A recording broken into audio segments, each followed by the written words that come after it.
is going to tell us about matching markets, costly compatibility measures. Okay. Thank you so much for the invitation to this amazing workshop with such high quality scientific program and people and amazing skiing and a beautiful place. It was a great time. One of the highlights of my winter. Now, I'm going to tell you about this work with Nicole and Jachi. So, I'm going to start with a little bit of motivation. And this is actually, for me, it's a project quite close to my heart. It's an agenda which has been sort of brewing for me for quite a while. And the paper itself has been brewing for quite a while. And eventually, like the referees pushed us on the revision in a way that I thought was impossible to execute until we actually did something. And I feel like now we have a much crisper insight. Okay, so the idea is, so statistical physics studies the interaction of particles. There are some simple interactions, and the question is, are there interesting macro level phenomena that arise? Things like phase transitions, spontaneous magnetization, and so on. And these ideas have been very useful in many, many fields, including things like error correcting code, machine learning, computer vision, epidemiology, things like viral contagion. And the question that has been on my mind is, hey, like marketplaces, matching markets we'll talk about today, maybe we can try to have a simple model of how agents interact, but even so, it's not obvious what macro phenomena arise. Can we understand them? Can we use it to design markets? So that's the 10,000 foot motivation. The 1,000 foot motivation is congestion is a big issue in matching markets. So this is one kind of matching market. It's a dating setting. These screenshots are from Tinder. The numbers are from a few years ago, but I think the situation hasn't fundamentally changed. So this funnel from activity on the app down to actual outcomes that presumably people are looking for, this funnel actually narrows very, very rapidly. So there's a lot of effort going in. 14,000 profile views result in 180 virtual matches and produce one deal. Because it's kind of it's clear that so this is sort of what congestion is. It's like the very definition in some sense of congestion. So much activity for very little output. Okay, so understanding and overcoming congestion is a very fundamental challenge. Yes. Did you make a fake profile to get that? I don't recall the history of this. Like I said, it's been brewing for a while. So this picture is also from years ago, and my memory extends to about 1 or 2 years ago. So, did I make a Tinder profile? I had one at some point. Yeah. That was not my question. But You guys, did I make a profile to get that screenshot?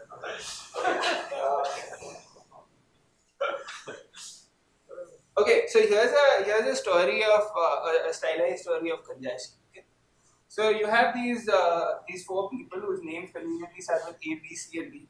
So Anna and Brian, they have each other as their ex-ante favorites, and David's ex-ante favorite is also Anna. Chloe's ex-ante favorite is David.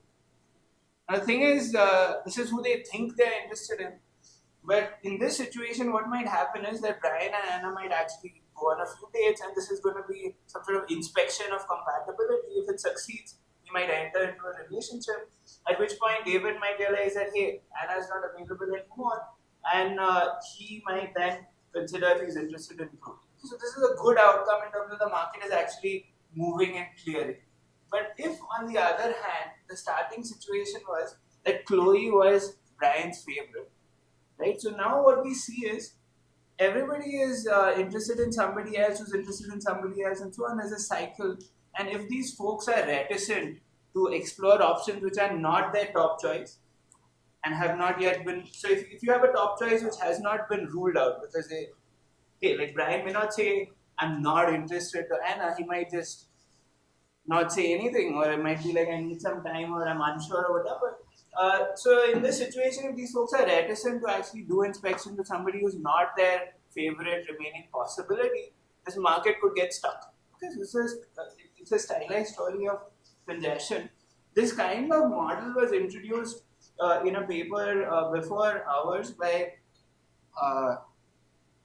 the ILLL. So one of the authors is, okay, so there's Irene Lowe, there is Brendan Lucier, there is Nicole Immerlika and Jacob Lashman. Okay, so these four people had introduced a model like this, and you could study sort of toy examples of the kind that I just described.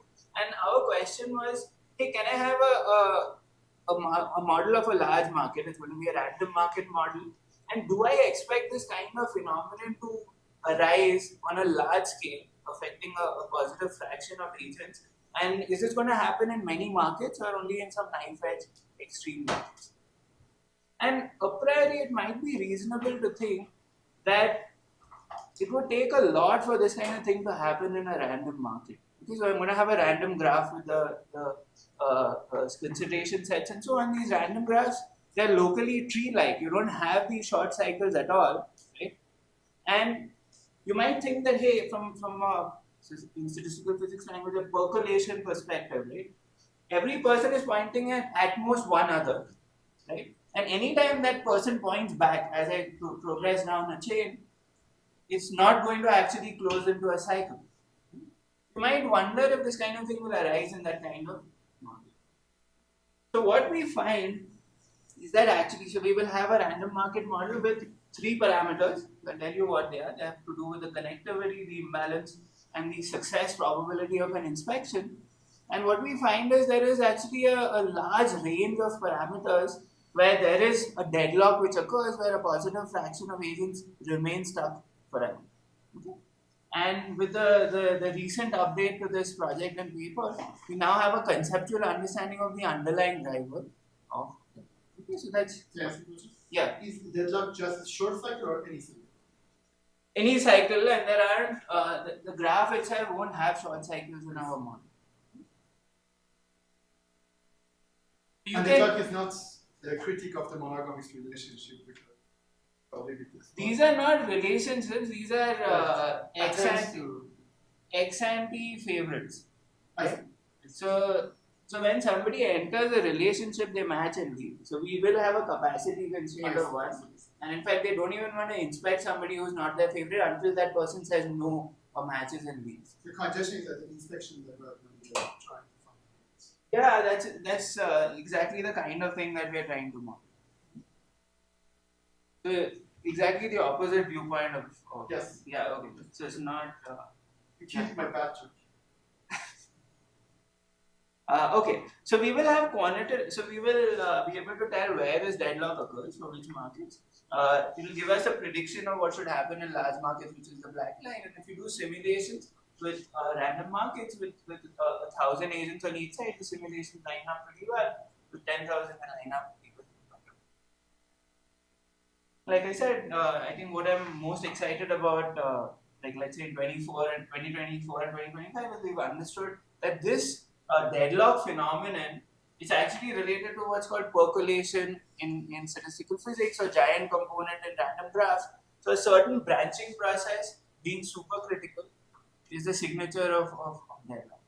So deadlock occurs if and only if there is supercriticality of a branching process of preferred neighbors, which will give you some idea.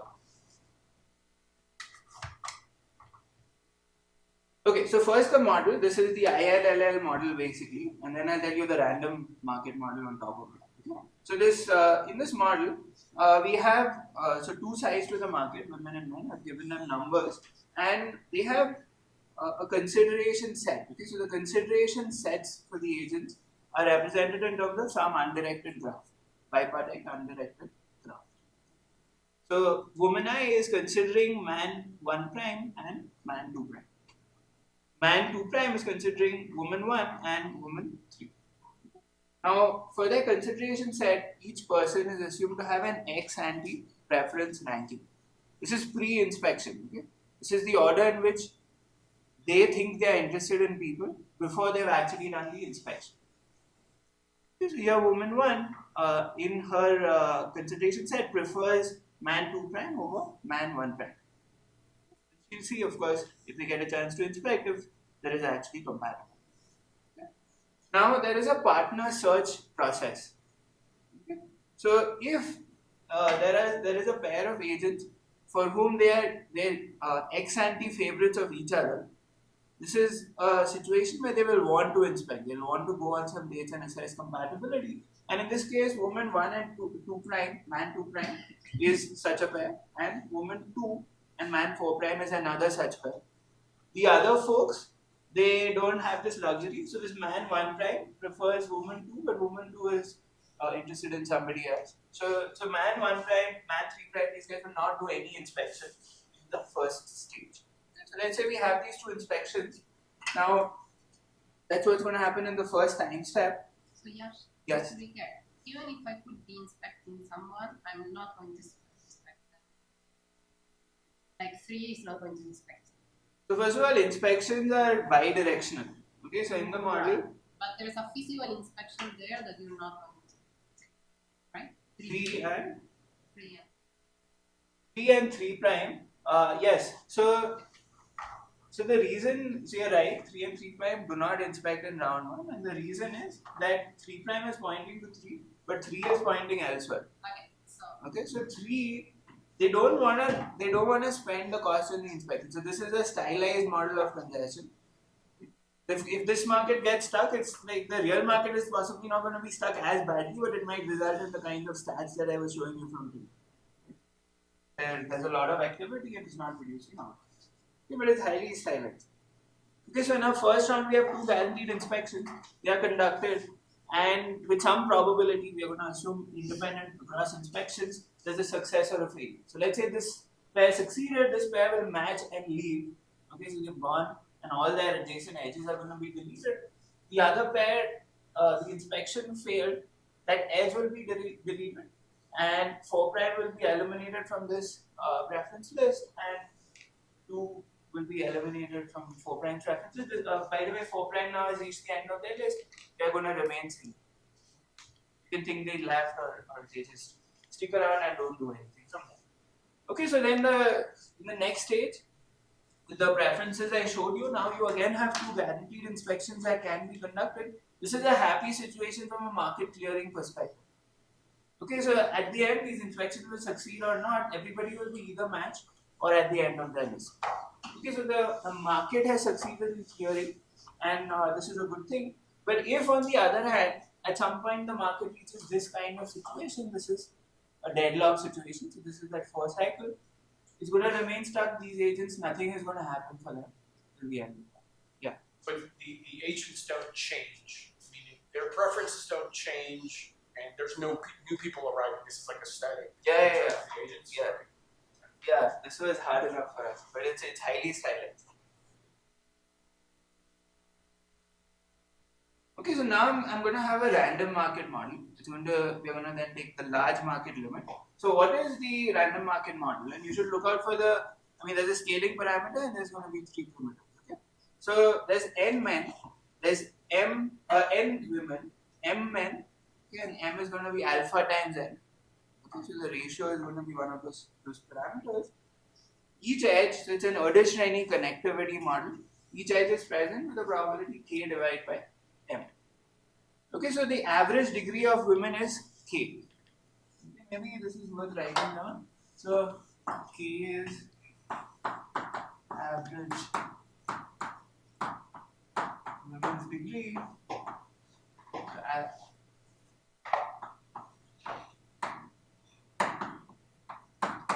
So number of men upon number of women is going to be alpha. And then there's the inspection success probability. Yash, are there going to be substantially more men in this dating market? We won't be, we'll be okay with whatever it is, but on many dating apps that is true. Yeah.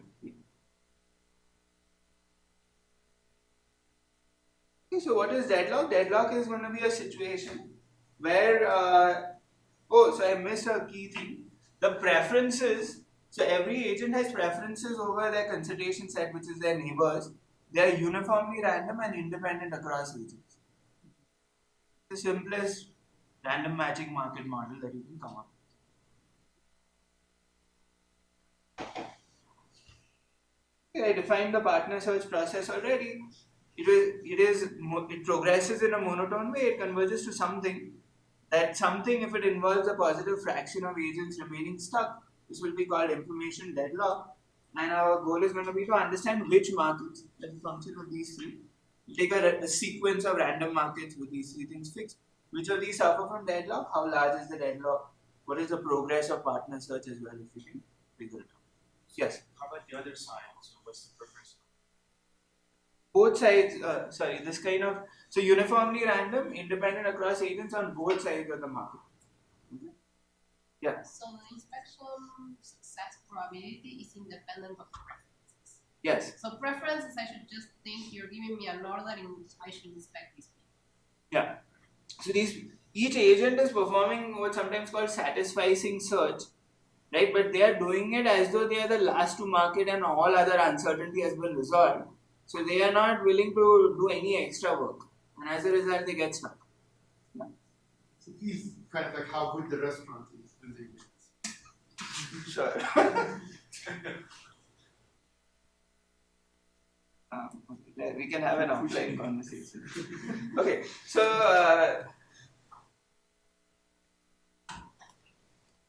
okay. Quick question, Yeah. clarify, if the number of men is less than the number of women, shouldn't you want the fraction of men that are waiting? Yeah. So this okay. I guess it's Fraction of agents that remain stuck. Let's just say. Okay. Yeah. So it's going to be, so with deadlock you need these cycles. So you cannot have a positive fraction on only one side. Okay? So it's going to require, okay, obviously if some people are unmatched, okay, so people who are unmatched or reach the end of their list, they are unmatched because of reaching the end of their list are not counted as that stuck. doesn't count, okay. Yeah. So these are the people stuck either in a cycle themselves or pointing into a cycle. Right? So they are part of the stuck structure. There's such a stuck structure. We saw the cycles there. Okay, I guess I should be mindful of the time as well. But thank you for engaging. Okay, and we don't have too far to go, but there is some stuff I wanted to tell you. Okay, so there's been work on congestion, there's been work on random graphs, there's been work on statistical physics. It even connects up with things in coding theory, and obviously the most related paper is this one on top, which I've been talking about. That paper introduces the notion of regret-free stability. Okay, and I've been sort of alluding to it, and this is actually equivalent. So if the market has a regret-free stable matching, meaning one where nobody has to perform useless inspections, right? Our partner search process will find it. And if the partner search process gets stuck, that means there's no regret-free stability. So our question is, what happens in terms of deadlock or equivalently absence of regret-free stability in large random matching markets? Yes? Among those K, is there a preference ordering, or are all K equally? Okay. So among the neighbors, there is a uniformly random preference ranking for all agents independent across agents. And that's important. Okay, so this picture you've already seen. Our predictions on as a function of these market primitives, the size of deadlock are pretty good with the simulations. The first theorem, right, is their quantitative characterization. Where did the black line come from? Okay, it says there is some well-defined quantity. This is a limit of some sequence I'll show you on the next slide, which captures the fraction of women, and also a similar thing for the fraction of men stuck in deadlock at the end of this process. But what we can prove here is not at the end. Okay, it's only up to a time which is little o of log n. Okay, this is because your standard machinery of local weak convergence, it works only up to a depth little o of log n. Okay, this was a limitation. We are saying if you wait for a while, but not forever, these many people will be stuck. In simulations, these are the numbers stuck at the end as well. Okay, and this is what we got pushback on from the referees. They're like, you've not actually shown deadlock, so why should we accept the people and thing? This is the definition of lambda. So Shivatija, I think this is not explicit in my mind. Okay, but so these are the message density. So we connected up with a message passing algorithm. It's lucky that such a thing exists. These are the distributions of messages evolving over time, and this is the limit of some consequence relevant. Okay. So this is using some statistical physics tools, and I think in some sense it was plug and play from the point of there exists a message passing algorithm which captures partner search. That fact that there exists such an algorithm is a little bit like lucky and even surprising. They can construct modification of partner search for which there's no message passing algorithm. It doesn't satisfy the loop one. No? Okay, so this is where we were, and then they forced us to do this interchange of limits. So we were able to do this in the special case where I will set this p to 0. Okay. It's not trivial. Okay, this is very similar to the case where p is small, because these folks, they keep doing their search without sort of taking into account that the inspection is going to fail. Okay, so you can still have or not have deadlock. The phenomenon is not fundamentally affected. It does allow us to analyze things, and we are able to show this interchange of limit there. But more importantly, I think we are able to understand in a more explicit and also intuitive way which markets suffer from deadlock. That quantity lambda is positive, assuming again p is 0, if and only if this quantity is above 1. And this is a branching factor of some preferred neighbor branching process, which is going to be simple enough that even in the few minutes I have, I'm hoping to convey it. You can understand also sort of managerial insights into what kinds of markets suffer from deadlock. If I had a choice on something like the connectivity in the market, and I wanted to maximize, say, the match rate, the fraction of people who find matches, what level of connectivity would I choose? So when I have too much connectivity, the deadlock size increases. But if I have too little connectivity, there's many people who just reach the end of their list and don't get a match. So there's a tension between these two things, and it turns out I want to operate the market just at the boundary of the deadlock regime. So you want to push it, but not so far that it gets congested in some sense. So this is kind of a nice early sort of insight, and it could lead to some design insights down the road. So for the first theorem, I alluded to the steps. Like you need, there's local weak convergence. There is this message passing algorithm which surprisingly exists, and this allows you to do these calculations of how the message distribution evolves from one time step to the next, which was that complicated, intermediate looking iterative thing I showed you on that screenshot. Now, I want to talk instead about this interchange of limits theorem and this branching process perspective. Okay, so what does it take for an agent to get stuck in deadlock? So eventually it must be that this agent becomes part of a chain of waiting which closes on itself. This is what it takes to get stuck in deadlock.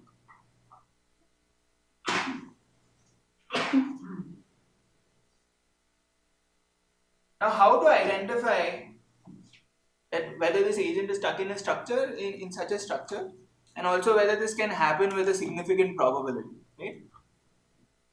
So, like, I don't know whether I should be happy or embarrassed that it took us 4 years to understand that this is the way to view it. Okay? So you're not trying to track the partner search process anymore. You're trying to look at what will be the endpoint for that agent. Okay, so you're looking at, hey, my top choice. This is the agent I'm concerned with. Who's my top choice? I rank my neighbors, right? And I start with my top choice and see if this is going to lead to that kind of structure. And a few of my early attempts might actually fail because, hey, this person actually does an inspection, this fails, they do another inspection, it fails, and then they come back and then that fails. So this didn't work out. It needs to go on forever, it needs to percolate. But you have multiple attempts, and even down the road there are multiple attempts.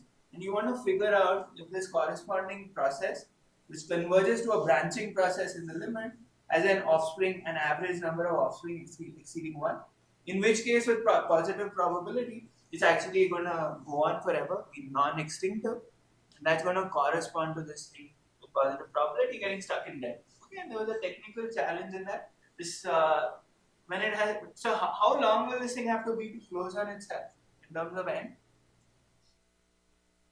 The birthday problem, this is like root n. And typically these analyses only go up to depth little of log n. So we have to be careful and not reveal too much information. And it was possible, okay, but I was a little surprised that we were able to do this. Okay, so why is this branching factor k squared upon 4 alpha? Okay. So when I start at the top, right, here of course there are on average k neighbors, Now I see for this man here, how many women neighbor this man who are preferred to its parent, right?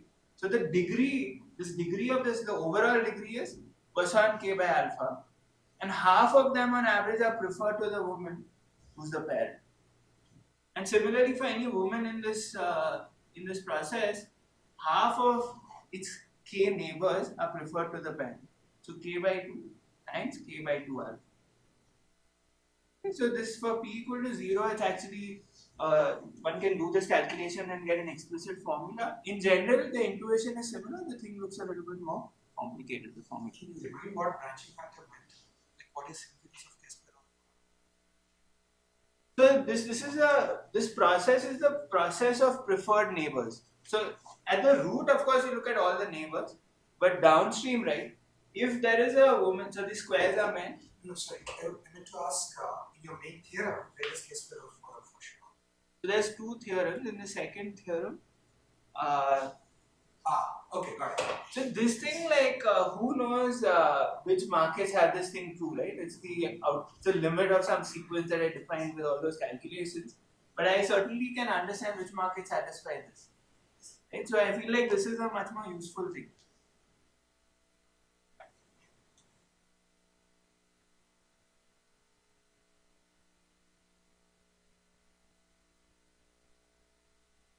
Ask a couple more questions. Yeah, so how are we doing on time? Yeah, okay. I mean, I didn't have much more to say, so I'm happy to take the question. Yeah. So if you didn't have the heterogeneity graph, which means that everybody has preferences over everybody else. Yeah. And then because anyway you're taking p equal to 0. Everybody meaning your neighbors, or oh, you mean you want a complete graph? I see. So You're anyway taking p equal to 0, right? So essentially what you're doing is you're taking the top preferences, deleting the edge and keeping. I mean, you don't have to go that far before things already go to hell. So this woman's average degree being 3 or 4 is already like leading to deadlock, right? So anything which is like super constant is going to, because our congestion model is pretty like it's saying these agents are hell-bent on trying to get their best possible option. Right? And when you say there exists a deadlock, what is the size of the deadlock? Like So this is a fraction. This is a fraction of women who are stuck. So it basically at this point is going close to 1. So it's a very big fraction. And this, okay, so let me talk a little about the phase transition in a minute.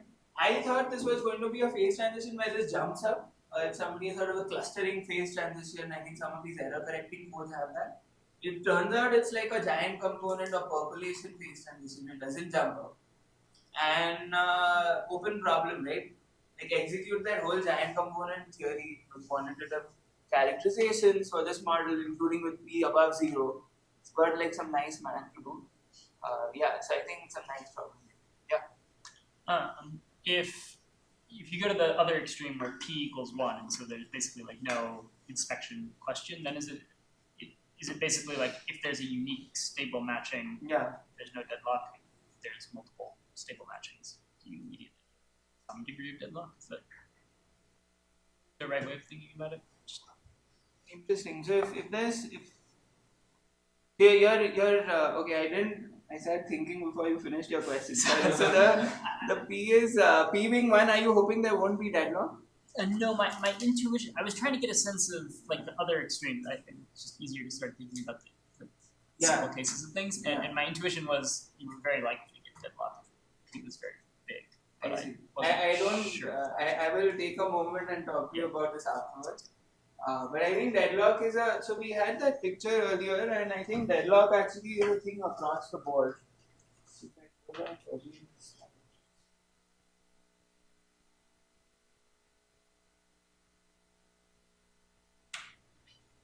Yeah, so the deadlock does reduce. So as P grows, right, like the deadlock region shrinks, but probably does not disappear, I think.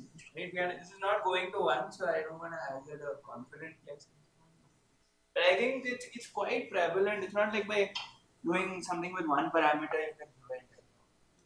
So if I say P just no matter what P is, we can make progress anyways, right? So either or you will just correct. So inspection succeeding or failing are progress. Either way is progress. But it's when you can't do inspections at all that there's a problem. quick question. Did you prove that the matching is maximized at threshold? No. But that's Okay. your feeling, yeah? That's the numerical, those things are numerical calculations based on a density evolution which is exact, but it goes only up to little of log n, so let's call it feeling. I wanted to end on a hope, because I want to end on a hopeful note. If you rerun the process with the unmatched people and the deadlock people, and they can reselect the clear mark. Yeah, I mean, there are things you can do. So you can encourage people to conduct an inspection of their second favorite. There are ways you can try to undeadlock the market. But I think it's very stylized. There are ways to try and break the deadlock. But at the same time, I think it's in some ways capturing the essence of congestion as well. So, like, can you have a Shannon capacity of the market, bring it close to that? Okay, I think we should close the official part of the thing. Bruce has a question.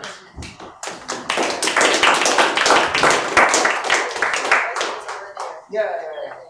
I have a question. Yeah. It looks like the expected number of